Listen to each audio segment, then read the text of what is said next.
और दोस्तों, आज के इस वीडियो में मैं आपको बताने जा रहा हूँ एनआरए के द्वारा लाई गई नई परीक्षा नीति के बारे में। आप इसको परीक्षा नीति बोल सकते हैं क्योंकि अब जो एग्ज़ाम का जो क्राइटेरिया बनाया गया है और किस प्रकार से जो एग्ज़ाम होंगे वो एनआरए निर्धारित करेगा। और जो एनआरए के थ्रू जो हमारी जो नई एग्ज़ाम होंगे जिसको हम लोग सीईटी बोल रहे हैं, यानी कि कॉमन एलिजिबिलिटी टेस्ट। तो कॉमन एलिजिबिलिटी टेस्ट होगा जो आपको साल में 2 बार देखने को मिलेगा, जिसकी चर्चा मैं आपसे आगे भी करूंगा। तो इस पोस्ट के थ्रू हम समझते हैं कि कौन कौन से राहत की चीज़ें हमें देखने को मिलेगी और क्या क्या नया फीचर जोड़ा गया है इस एग्ज़ाम में, कितना लाभदायक होगा हमारे लिए यदि आप ये चीज़ें हो रही हैं। आइए समझते हैं। इस पोस्ट को पढ़ते हुए समझेंगे तो आपको आसानी होगा। तो सबसे पहले हम लोग समझ लेते हैं राष्ट्रीय भर्ती एजेंसी, जिसे हम लोग एनआरए कहते हैं, नेशनल रिक्रूटमेंट एजेंसी, उसके द्वारा आयोजित किया जाने वाला कॉमन एलिजिबिलिटी टेस्ट, जिसको हम लोग सीईटी कहते हैं, वह 3 स्तर का होगा। 3 स्तर का कहने का मतलब ये है कि सबसे पहले जो 10th लेवल के स्टूडेंट होंगे उनका स्तर अलग होगा, फिर 12th यानी कि इंटर के जो छात्र होंगे उसका स्तर अलग होगा, और फिर जो ग्रेजुएशन के छात्र होंगे उसका जो स्तर है, लेवल है, वो अलग होगा। तो सभी लेवल के लोगों के लिए जो हमारी एग्ज़ाम होगी कॉमन एलिजिबिलिटी टेस्ट, वो अलग अलग होने वाली है। आगे हम पढ़ सकते हैं, इसमें लिखा गया है कि उम्मीदवार अपनी योग्यता के हिसाब से परीक्षा चुन सकते हैं। ठीक है, जो 10th पास कर गए हुए हैं तो वो जो सीईटी का एग्ज़ाम देंगे उनके लिए पेपर अलग होंगे, क्वेश्चन पेपर। जो 12th पास कर गए हैं उनके लिए क्वेश्चंस अलग होंगे। ठीक है, आगे की तरफ पढ़ते हैं। कार्मिक मंत्रालय के अनुसार सीईटी के 3 स्तर ग्रेजुएट, इंटर और इंटरमीडिएट तथा हाई स्कूल तक पढ़े उम्मीदवारों के लिए निर्धारित किए गए हैं। जैसे कि मैंने आपको अभी बताया कि 10th और 12th के अलावा ग्रेजुएशन यानी कि 3 लेवल पर जो एग्ज़ाम होगा वो ये तीनों लेवल का अलग अलग एग्ज़ाम होगा। ठीक है, आगे की तरफ बढ़ते हैं। टेस्ट के लिए आवेदन से लेकर के प्रवेश पत्र होते हैं, यानी कि हमारे जो एडमिट कार्ड बोलते हैं, उसको जो प्रक्रिया होगी पूरी करने की, वो सभी ऑनलाइन प्रक्रिया होने वाली है। एग्जामिनेशंस को भी हम लोग ऑनलाइन देख सकते हैं, बट अभी तक कोई ऐसी चीज़ नहीं दी गई है। यहाँ पे एक छूटा हुआ है इनका, उम्मीद यही नहीं होगा, यहाँ पे उम्मीदवार होगा। उम्मीदवार स्वयं अपना परीक्षा केंद्र चुन सकेंगे। एक बहुत ही अच्छी यहाँ पर आपको सुविधा देखने को मिल रही है कि मान लीजिए कि आप ऐसी जगह पे हैं जहाँ पर साधन जो है बहुत ही कम है यातायात के, और आपको बहुत ज़्यादा दिक्कत होता है। तो इन सभी सुविधा आपको इस जो हमारा एनआरए है जो कराएगा, हमारा ये पूरा जो सिस्टम बनाएगा, तो इसमें आपको देखने को मिलेगा कि आपके नज़दीकी ज़िला में ही आपको ये सारी चीज़ें अवेलेबल करा देगा। ठीक है, तो इसमें आप क्या कर सकते हैं, खुद से परीक्षा केंद्र भी चुन सकते हैं। आप ऑप्शन डाल सकते हैं कि आप यहाँ किसी में से एक आपको दे दिया जाएगा। आगे की तरफ पढ़ेंगे तो यहाँ पे लिखा हुआ है सीईटी में उम्मीदवार के बैठने की कोई अधिकतम सीमा तय नहीं की गई है।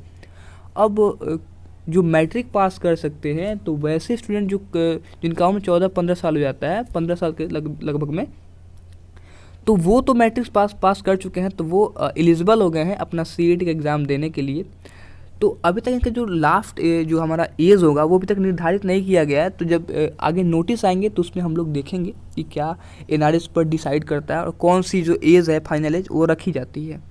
यदि कोई राज्य सीईटी के स्कोर से भर्ती करना चाहता है तो उसे सुविधा उपलब्ध कराई जाएगी कि सीईटी के समय एवं धन दोनों की बचत होगी। सीईटी में वस्तुनिष्ठ प्रश्न पूछे जाएंगे। तो ये जो चीज़ें हैं, ये जो सुविधा आपको देखने को मिल रहा है कि आप यदि सीईटी का एग्ज़ाम देते हैं तो यहाँ पे अभी तक कोई अधिकतम सीमा नहीं तय की गई है कि कितना आपका एज होना चाहिए। बट यदि कोई चाहता है राज्य की आपको जॉब दिया जाए और सीईटी के जो स्कोर आप करेंगे, जो आप एग्ज़ाम देंगे सीईटी का, जितना आपका स्कोर होगा उसके अकॉर्डिंग यदि आपको कोई गवर्नमेंट या प्राइवेट जो है जॉब मिल सकता है, अगर आपके जो राज्य स्टेट है वो चाहे तो इसके लिए भी सुविधा आपको एनआरए करा देगी। एग्ज़ाम की पैटर्न यहाँ पर लिखा गया है कि जो प्रश्न होंगे वो वस्तुनिष्ठ प्रश्न पूछे जाएंगे। मतलब जैसे भी एग्ज़ाम आप देते हैं वैसा ही एग्ज़ाम आगे भी होगा, बट आगे कुछ और भी इसमें देखने को मिलेगा, हमें कुछ ऐड किया जा सकता है। तो अभी जब तक पूरा नोटिस नहीं है तब तक कुछ कह नहीं सकते हैं। दोस्तों पहले हम लोग एग्ज़ाम देते हैं, अभी भी जो हम लोग एग्ज़ाम दिए हैं, जिसमें आप लोगों ने देखा होगा आरआरबी का जो एग्ज़ाम हुआ था, यानी कि रेलवे का एग्ज़ाम हुआ, एसएससी का एग्ज़ाम होता है, तो इसमें हमको 2 लैंग्वेज देखने को मिलता है। एक तो होता है हमारा हिंदी और दूसरा होता है हमारा इंग्लिश। तो ये दोनों लैंग्वेज देखने को हमें मिल जाती हैं। अब लेकिन इस अपडेट के थ्रू आप देख सकते हैं कि 12 भाषाओं में यह परीक्षा होगी, और जो भी लोकल भाषा होगी जिसको हम लोग लिख सकते हैं, और आप अपनी भाषा को खुद ब खुद चयन कर सकते हैं कि आप किस भाषा में यहाँ पे एग्ज़ाम देंगे। तो मुझे लगता है कि सभी भाषाओं में जो भी आप सभी भाषाओं में प्रश्न आएंगे, लेकिन जो इंग्लिश होगा उसको कॉमन रखा जाएगा। हाँ, तो इंग्लिश को जो है कॉमन रखा जाएगा, क्योंकि मान लीजिए आपने किसी तेलुगु भाषा जो है अपना तेलुगु को चूज़ किया, यदि आप तेलुगु को चूज़ किए तो तेलुगु के अलावा आपको इंग्लिश भी देखने को मिलेगा, जिस प्रकार से अभी आपको हिंदी के साथ इंग्लिश देखने को मिलता है। तो कोई भी लैंग्वेज हो, आई थिंक इंग्लिश को जो है ज़रूर से इसमें साथ में इंक्लूड किया जाएगा। आइए इसको पढ़ते हैं, क्या बताया गया है। कार्मिक सचिव श्री चंद्रमौली ने बताया कि यह एजेंसी है 12 भाषाओं में परीक्षा का आयोजन करेगी। 3 वर्ष तक स्कोर मान्य होगा। इस बीच उम्मीदवार अपने स्कोर में सुधार के लिए आगामी परीक्षा में भी बैठ सकते हैं। परीक्षा के जो प्रश्न होंगे वो संयुक्त प्रश्न बैंक से ही लिए जाएंगे। अब इस चीज़ को समझते हैं हम लोग। सो फ्रेंड्स, आप सभी लोग 3 वर्ष तक जो स्कोर आपका मान्य होगा, इसके विषय में समझ लेते हैं कि ये क्या है। जो आप सीईटी का एग्ज़ाम दोगे, सीईटी का, तो एक बार एग्ज़ाम देने के बाद जो आपको मान लीजिए सर्टिफिकेट मिलता है या कोई भी चीज़ मिलेगी, तो वो 3 साल के लिए वैलिड होगा, यानी कि आपको 3 साल तक कोई और एग्ज़ाम नहीं देना होगा। अब सीईटी का जो एग्ज़ाम है इसको समझ लेते हैं क्या है। देखिए दोस्तों, आरआरबी का जो एग्ज़ाम होता है सीबीटी बोले तो मतलब कॉमन बेस्ड जो होता है हमारा कंप्यूटर बेस्ड टेस्ट, जिसको हम लोग सीबीटी भी बोलते हैं। कुछ लोग इसको फर्स्ट जो होता है हमारा उसको समझते हैं, जो प्रारंभिक परीक्षाएं होती हैं। तो वही एग्ज़ाम आपको जो है अब एनआरए ले लेगा, और एनआरए के थ्रू जो सर्टिफिकेट मिलेगा हम लोग का सीईटी का, उसकी वैलिडिटी होगी 3 साल तक। यदि आप चाहते हैं कि हम इस अंक से संतुष्ट नहीं हैं, तो आप एग्ज़ाम जो होगा वो 2 बार होगा, तो आप नेक्स्ट एग्ज़ाम जो है आप दे करके उसमें सुधार ला सकते हैं। तो जो एग्ज़ाम होगा सीईटी का वो साल में 2 बार होगा, ठीक है। तो आपने पहला एग्ज़ाम दिया और आपका मान लीजिए कि स्कोर आया आपका 60%, तो आप चाहें तो नेक्स्ट एग्ज़ाम दे करके आप इसको इम्प्रूव कर सकते हैं। आगे पढ़ेंगे। अब देखिए यहाँ पे लिखा हुआ है कि एक तरह के पदों के लिए एक परीक्षा होगी। अब मान लीजिए कि अलग अलग जो पद होते हैं, तो सभी पदों के लिए तो एक जैसी परीक्षा नहीं हो सकती है, तो अलग अलग के लिए हमें अलग अलग जो है परीक्षा होगी। देखिए यहाँ पर लिखा हुआ है अलग अलग विभागों में एक ही तरह के सरकारी पदों के लिए एक ही परीक्षा कराई जाएगी। राष्ट्रीय भर्ती एजेंसी यानी कि NRA, group B, group C और गैर तकनीकी पदों के लिए साझा पात्रता परीक्षा, जिसको हम लोग बोलेंगे सीएटी, ठीक है। कॉमन एलिजिबिलिटी टेस्ट, जिसके जरिए जो है जो उम्मीदवार होंगे उनकी छटनी यानी कि स्क्रीनिंग की जाएगी। तो एक जैसे अगर एग्ज़ाम होते हैं तो उसका एग्ज़ाम भी एक ही जैसा होगा। देखिए यहाँ पे लिखा गया है कि आरआरबी, एसएससी और आईबीपीएस के जो प्रीलिम्स जो एग्ज़ाम कराया जाएगा वो एनआरए के थ्रू होगा। और जाने यहाँ पे एक छोटी सी एक पोस्ट थी, इससे जुड़ी 10 खास बातों के आपको बताया गया था। इस पोस्ट को आप पढ़ सकते हैं, इसका लिंक मैं आपको नीचे डिस्क्रिप्शन में दे दूँगा।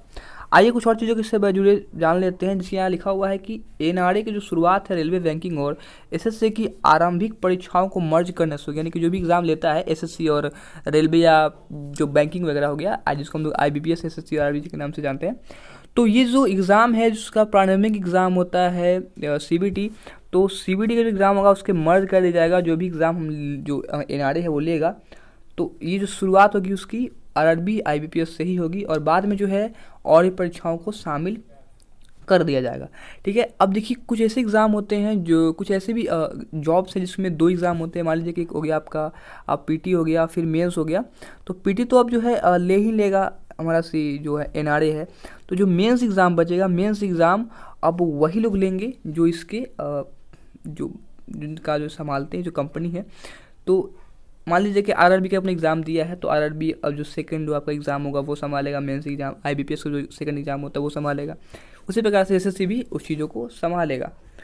अभी देख सकते हैं आगे लिखा हुआ है कि अभी जो है रेलवे भर्ती board, RRB, institute of banking personal selection IBPS तथा कर्मचारी चयन आयोग यानी कि एसएससी के द्वारा आयोजित की जाने वाली आरंभिक परीक्षाओं को ही इसमें मर्ज किया गया है। इसके बाद धीरे धीरे अन्य परीक्षाओं को भी इसमें शामिल कर दिया जाएगा, जिसको मैं आपको पहले बता दिया हूँ। इसके बाद अन्य धीरे धीरे परीक्षा भी शामिल होगी। करीब केंद्र जो है करीब 20 एजेंसियाँ भर्ती परीक्षाएँ आयोजित करती हैं और जो चरणबद्ध तरीके से जो इसमें मर्ज हो जाएंगे। तो आने वाले समय में बहुत सारे एग्ज़ाम इसके थ्रू होंगे, तो आप देखेंगे। आगे की तरफ बात करें, यहाँ पे देखने को मिलता है आपको भर्ती एजेंसियों की जगह पर एनआरए में आने वाले जो सबसे बड़े फ़ायदे होंगे उसको समझ लेते हैं। तो गरीब जो उम्मीदवार हैं उसको राहत मिलेगा, क्योंकि जो एग्ज़ाम होगा वो आपके नज़दीकी ही होगा, सेंटर जो पड़ेंगे आपके बहुत नज़दीक पड़ेंगे, तो आपको जाने आने का जो ट्रांसपोर्टेशन का जो खर्चा है वो बच जाएगा। और परीक्षाएँ जो होंगी वो भर्ती के बार बार फीस देने के लिए नहीं होगा, बार बार फीस दे सकते हैं। एक बार आपने एग्ज़ाम दे दिया, आपका जो वैलिड है वो 3 साल के लिए, आप 3 साल का एग्ज़ाम नहीं देंगे और आप जो आपका कोई भी फॉर्म को फिलअप कर पाएंगे। ठीक है, तो यही पे इसमें लिखा गया है। आगे की तरफ देखेंगे, अगला लिखा हुआ है महिलाओं को सहूलियत मिलेगा, क्योंकि जो एग्ज़ाम होगा आपके जो नज़दीकी में ही होगा और जो दिव्यांग जो हैं अभ्यर्थी हैं उनको जो है किसी वजह से फॉर्म नहीं भर सकते हैं, तो दूसरे पर जाकर फॉर्म भरना पड़ता था, एग्ज़ाम देना पड़ता था। तो वो सभी चीज़ों को इसमें देखा गया है। सुरक्षा भी बहुत बड़ी वजह होती थी, तो नए फैसले से उन्हें एक हौसला मिलेगा और कुछ घंटों में जो अपने घर वापस आ जाएंगे। तो एग्ज़ाम नज़दीक होगा तो घर वापस आ जाएंगे, तो इसका काफ़ी ज़्यादा सुविधा होगी, ट्रांसपोर्टेशन खर्चा तो बचेगा। आगे लिखा गया है एजेंसी पर बहुत जो बड़ा बोझ होता था वो घट जाएगा, क्योंकि अलग अलग भर्ती जो परीक्षाएँ होती हैं वो केवल उम्मीदवारों से ही जो है बल्कि संबंधित भर्ती एजेंसियों पर भी बोझ जो है हल्का हो जाए, क्योंकि हर बार उन्हें अलग अलग तैयारियाँ करनी पड़ती थी और उनके लिए जो है सहूलियत होगा, एक ही बार परीक्षा करानी है और बार बार रिजल्ट निकालने की जरूरत नहीं होगा, एक बार रिजल्ट निकाल दिया और 3 साल तक वैलिड है। इसको समझ लिए। यहाँ पे राज्य सरकार को भी लाभ होने वाला है, क्योंकि राज्य सरकार जो है उसके साथ केंद्र सरकार भी जुड़े होते हैं और राष्ट्रीय भर्ती एजेंसी की ओर से आयोजित परीक्षा का जो परिणाम है वो साझा जरूर कर देगा और इसे राज्यों से स्वीकारेंगे। तो राज्यों में जो नियुक्तियाँ होंगी इसी के कारण हो सकती हैं, इसके साथ भी हो सकती हैं। यहाँ भी आपको देखने को मिल सकता है एक और नया जो है आप देख सकते हैं, केंद्रों के जो है विकल्प दे सकेंगे। मान लीजिए कि कोई उम्मीदवार है, जल्द ही यहाँ पर देखा गया है उम्मीदवारों की जल्द ही एक सामान्य पोर्टल पर पंजीकरण कराया जाएगा और परीक्षा केंद्रों का विकल्प देने की सुविधा होगी। आप कहाँ पे देना पसंद करोगे, तो उपलब्धता के आधार पर जो है केंद्र आवंटित होंगे। और पहले भी ऐसा होता था, लेकिन अब एक ही परीक्षा होने से ज़्यादा फायदा होगा और भीड़ भी बहुत कम होगा। ठीक है, तो एक और चीज़ यहाँ देख सकते लिखा हुआ है, एक साथ लाखों का जो टेस्ट होगा, सबसे बड़ा फ़ायदा यह होगा कि एक साथ लाखों लोगों की परीक्षा ली जा सकेगी और इसके लिए बहुत सारा संसाधन जो है जो करने की ज़रूरत भी नहीं पड़ेगी, खर्चा भी जो है बहुत ज़्यादा कम आने वाला है। तो कहीं से भी अगर बात की जाए तो आपको जो है फ़ायदा स्टूडेंट्स को भी होगा। अब देखिए, कुछ स्टूडेंट्स के मन में एक सवाल है, जो अभी तक हमारे वीडियोज़ को देख रहे हैं वो इस चीज़ों को जान जाएंगे कि कौन सा सवाल है, और जो लोग नहीं देखते हैं उनके लिए थोड़ा सा घाटा हो जाता है। तो मैं आपसे रिक्वेस्ट करता हूँ कि वीडियोस को पूरा देखें। हालांकि मैंने इस वीडियो को बीच में बनाया है और अभी हम लोगों ने स्टार्ट किया था यूट्यूब के एक कुछ ऐसे टर्म के बारे में, वहाँ पे मैं एक सीरीज चलाने वाला था, तो उसके लिए मैं आपसे माफ़ी चाहूँगा, क्योंकि बीच में बहुत ही ज़्यादा इंपॉर्टेंट ज़रूरी न्यूज़ था जो आपको देना चाहिए था। तो यहाँ पे जो प्रोफेसर अनिल कुमार गुप्ता उन्होंने कुछ बात कहा है कि इसको समझ लेते हैं क्या कहा था। उन्होंने कहा कि राष्ट्रीय भर्ती एजेंसी जो है, उन्होंने कहा था कि जो पारदर्शिता आएगी इसमें और पैसों की हमेशा और समय दोनों की बचत होगी। तो अभी देख सकते हैं इसमें लिखा हुआ है कि राष्ट्रीय भर्ती एजेंसी गठन और सरकारी नौकरियों के लिए आरंभिक परीक्षाओं का विकल्प करने से सरकार की जो योजना है अच्छा कदम है। इससे सरकारों की अनेक परीक्षाओं में बैठने से निजात मिलेगा, उनसे समय धन की भी बचत होने वाली है। ठीक है दोस्तों, तो ये जो पोस्ट है आपको मैं इसका लिंक नीचे डिस्क्रिप्शन में दे दूंगा, वहाँ से जाकर पूरे पोस्ट को पढ़ सकते हैं। और यहाँ पे लिखा गया एक और आपको देख सकते हैं, ये ब्लू वाला, ये इस चीज़ को आप पढ़ सकते हैं, बट मैंने आपको पूरा चीज़ समझा दिया है, इतना ही चीज़ में है, और भी बहुत सारी चीज़ें हो सकती हैं, बट जो मेन जो चीज़ें हैं यही है। और आपने समझा कि क्या है, जो लोग हमारे वीडियो को लास्ट तक देखे, मैंने आपको बहुत अच्छी तरीके से धीरे धीरे समझाया, उम्मीद है आपको समझ में आया। तो इस वीडियो को लाइक जरूर से कर देना और अपने दोस्तों के साथ शेयर कर दो, ताकि उनको भी जो है इस चीज़ों के बारे में नॉलेज हो सके और वो भी जान सके।